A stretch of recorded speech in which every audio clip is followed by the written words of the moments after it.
அனைவருக்குமே வணக்கம். சற்று முன் கிடைத்திருக்கக்கூடிய ஒரு மிக மிக முக்கியமான செய்தி ஒன்று வெளியாகி உள்ளது. சற்று முன் உண்மையை ஒப்புக்கொண்ட எம்பி ஜெகத் ரட்சகன் ஸ்டாலின் சிறையில் அடைப்பு, இது மாதிரி செய்திகள் வெளியாயிருக்கு. இப்போ பார்த்தீங்கன்னா சமீப காலத்தில் டாஸ்மாக் கூடிய நிறுவனத்திலும் அதே மாதிரி ஜெகத் ரட்சகனுடைய சம்மந்தப்பட்ட மதுபான சாலைகளும் ரெய்டுகள் நடந்தது. இந்த ரெய்டு நடிப்பில் இவருக்கு சம்மந்தப்பட்ட சென்னையில் இருக்கக்கூடிய அனைத்து நிறுவனங்களுமே ரெய்டுகள் 3 நாட்களாகவே தொடர்ந்து நடைபெற்றது.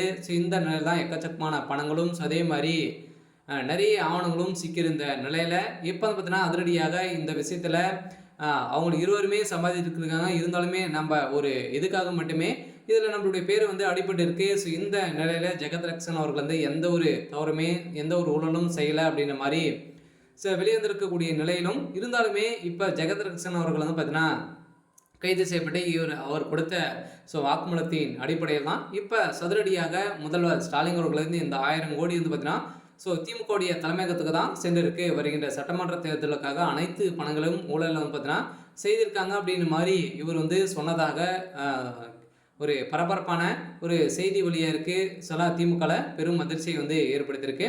இதை பற்றி இந்த வீடியோவில் நம்ம முழுமையாக பார்க்கலாம். அதுக்கு முன்னாடி நம்ம சேனலுக்கு இப்போ தான் நீங்கள் முதல் முறையாக வந்திருக்கீங்க அப்படின்னா மறக்காமல் நம்மளுடைய சேனலை சப்ஸ்கிரைப் பண்ணி சப்போர்ட் பண்ணுங்கள். வாங்க வீடியோக்குள்ளே போகலாம். பார்த்தீங்கன்னா வரலாற்றிலே முதல் முறையாக டாஸ்மாக் கூடிய நிறுவனத்தில் பார்த்தீங்கன்னா அதிரடியாக ரெய்டு நடந்தது இல்லையா. அந்த நிறுவனத்தில் மேலதிகாரியாக இருந்த ஒருவர் பார்த்தீங்கன்னா செந்தில் பாலாஜி ஒழிக, அதே மாதிரி செந்தில் பாலாஜியுடைய தம்பி அசோக்குமார் அவர்கள் ஒழிக அப்படின்ற மாதிரி கோச்சம் எழுப்பி பார்த்தீங்கன்னா ஒரு அதிர்ச்சியை ஏற்படுத்திய இந்த நிலையை தான் அப்போது செந்தில் பாலாஜி அவர்கள் தான் செய்ய சொல்லி அவர்கள் பணங்கள் அனைத்துமே பார்த்தீங்கன்னா கடத்தி இவங்க இதற்காக தான் பார்த்தீங்கன்னா செந்தில் பாலாஜி அந்த பணங்களை அனைத்துமே திமுகவுடைய தலைமையகத்துக்கு அவங்களை மிரட்டி எடுத்திருக்காரு. இந்த நிலை தான் மெகா ஊழல் தமிழ்நாடுடைய அரசுக்கு கணக்குகளை பார்த்தீங்கன்னா தவறுதலாக காட்டி இவங்க அனைத்துமே அனைத்து பணங்களும் இது வரைக்குமே 5000 கோடிக்கு மேலே மெகா ஊழல் நடந்திருக்கு அப்படின்ற மாதிரி தான் இப்போ அந்த நிர்வாகி சொல்லியிருக்கக்கூடிய நிலையில் தான் இப்போ செந்தில் பாலாஜி அவர்களும் சிக்கியிருக்காரு. அதே மாதிரி முதல்வர் ஸ்டாலின் அவர்கள் தான் இதற்கு உறுதுணையாக இருந்திருக்காரு.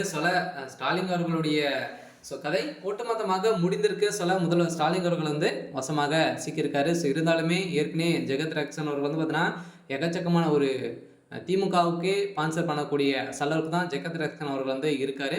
இருந்தாலுமே அவர் செய்த ஊழலின் அடிப்படையில் மீண்டும் ஜெகத் ரட்சகன் அவர்களும் கைது செய்யப்படலாம் அப்படிங்கிற மாதிரி தகவல் வெளியாக இருந்தாலுமே இவர் கொடுத்த வாக்குமூலத்தின் அடிப்படையில் ஏற்கனவே பார்த்தீங்கன்னா ஸ்டாலின் அவர்கள் 2 நீதிபதிகளுக்கு 200 கோடிகள் கொடுத்து இப்போ பார்த்தீங்கன்னா அவர்களுக்கு சாதகமாக தீர்ப்பு வழங்கக்கூடிய நிலையில் இப்போ வெளிவந்திருந்த நிலையை தான் திடீர்னு அந்த நீதிபதியுடைய வீட்டில் நடந்த ரெய்டு நடப்பும் திடீர்னு பார்த்தீங்கன்னா பற்றி எறிந்த சம்பவத்தின் அடிப்படையில் அவங்க எக்கச்சக்கமான பணங்கள் மூட்டையாக சிக்கிய சம்பவத்தின் அடிப்படையில் தான் அந்த நீதிபதிகள் கொடுத்த வாக்குமூலம் இப்போ அதிரடியாக முதல்வர் ஸ்டாலின் அவர்கள் சிறையில் அடைக்க போகிறாரு.